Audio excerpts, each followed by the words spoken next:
Hello, Morocco. Have you ever been afraid to give a presentation? To stand up in front of people and speak? Public speaking can be intimidating. To be in front of an audience, you're vulnerable, you're taking a risk. You could embarrass yourself, make a mistake, be laughed at, or even disagreed with. But public speaking is important. It's a valuable skill that can enhance your career, give you opportunities to influence others, and it allows you to communicate the messages that you find important. I want to share with you 4 keys to help you develop and grow as a public speaker. The last one has been really key for me. Okay? Let's go.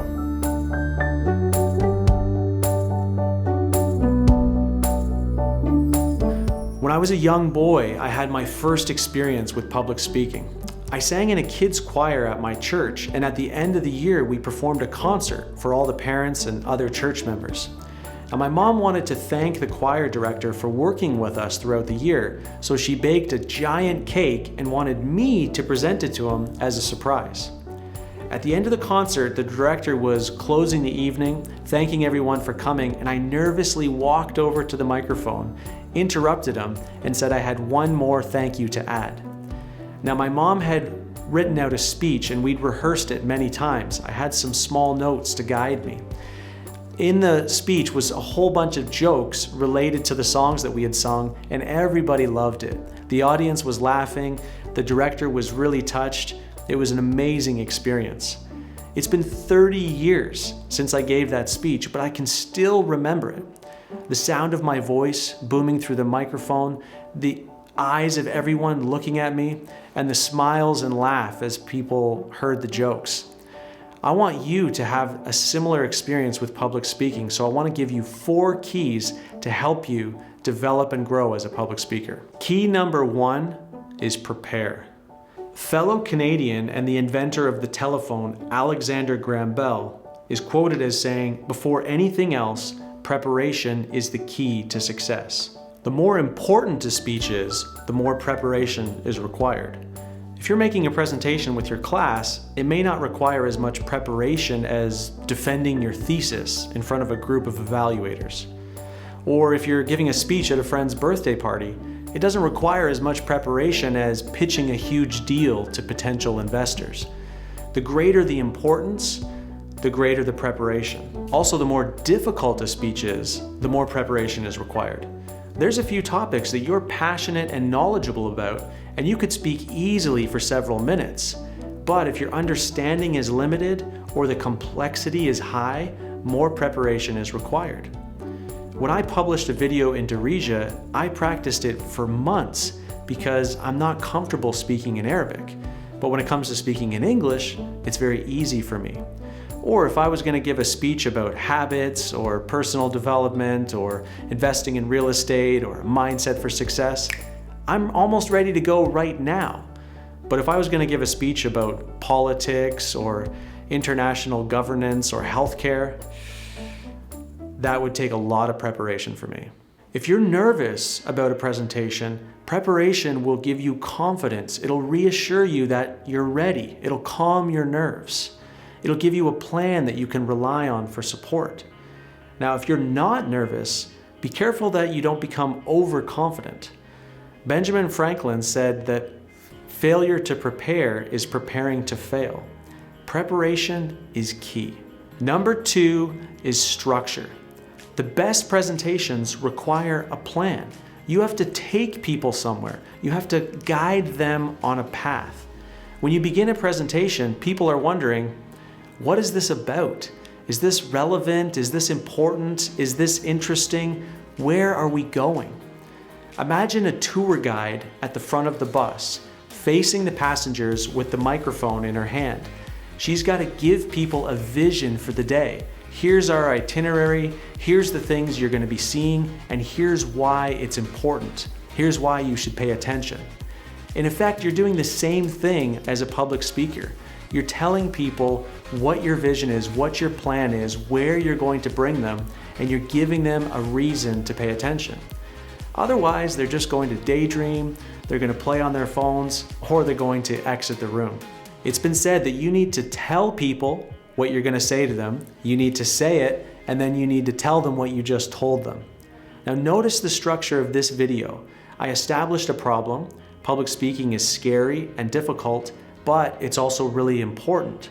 Then I told you I was going to give you 4 keys to help you grow and develop as a speaker. Right now I'm giving you the keys, and at the end I'm going to review them. I'm going to remind you of what I've said. Now this is crucial because it helps you know what's going on. At any point in the video you can understand where you are in the journey, which helps you follow along and gain value. Structure is key. Number 3 is stories. Why do we watch movies, read books, write plays, get addicted to series? Because we love stories. On the east coast of Australia is the world's largest sand island. It's called Fraser Island. You can drive 150 kilometers right on the beach. And there's wild dogs called dingoes and beautiful lakes. It's an amazing spot. Years ago, I was camping there with a bunch of friends. We were enjoying the stars. We were sitting around a campfire, eating, talking, laughing, being loud. But when I said, "Hey guys, I've got a story," guess what happened? Everyone got quiet and gave me their attention because we love stories. I told them how when I was a boy, we had a family trip to East Africa.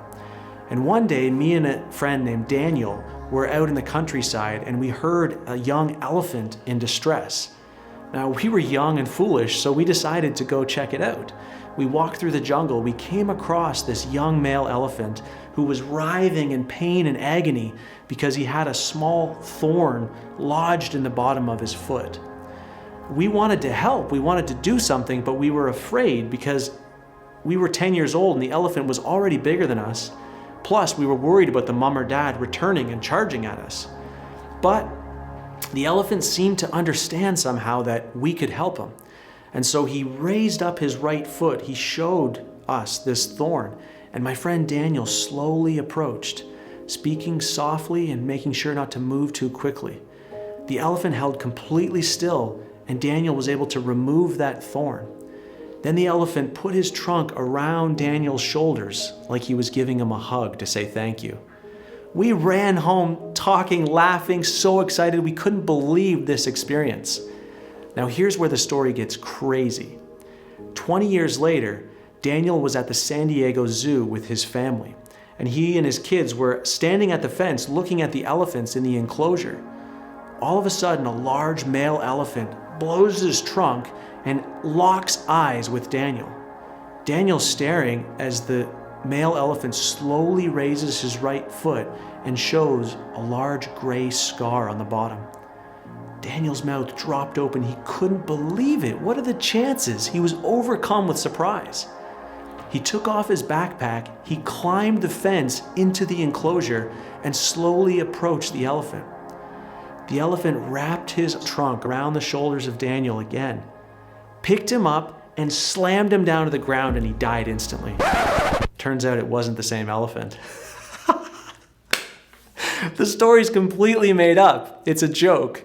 And when I told it on the beach in Australia, I added a ton of detail and made it 10 minutes long. And the whole time, everybody was hanging on every word because we love stories. Stories are powerful. Never give a presentation without including stories and illustrations. A few weeks from now, you're going to completely forget the 4 keys that will help you in public speaking, but I bet you won't forget the elephant story. Stories are key. Number 4 is practice. Now, this is connected to preparation, but what I'm mostly referring to is experience. All the great speakers were bad speakers at first. Public speaking is a skill that you can develop. Anyone can do it with practice. Now, I've been speaking a lot for decades. Just in the last quarter, I've taught university classes in Casa, Rabat, Tangier. I've done multi-day workshops with companies, with embassies. I visited 5 different high schools and gave 9 presentations. I spoke at the Entrepreneurs Club in Casa. I gave a presentation at the Marché de Noël. I've led team buildings.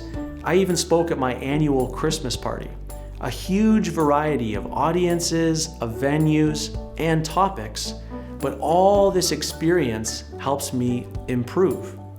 Now, if you want to grow and develop as a public speaker, you've got to gain experience. You have to practice.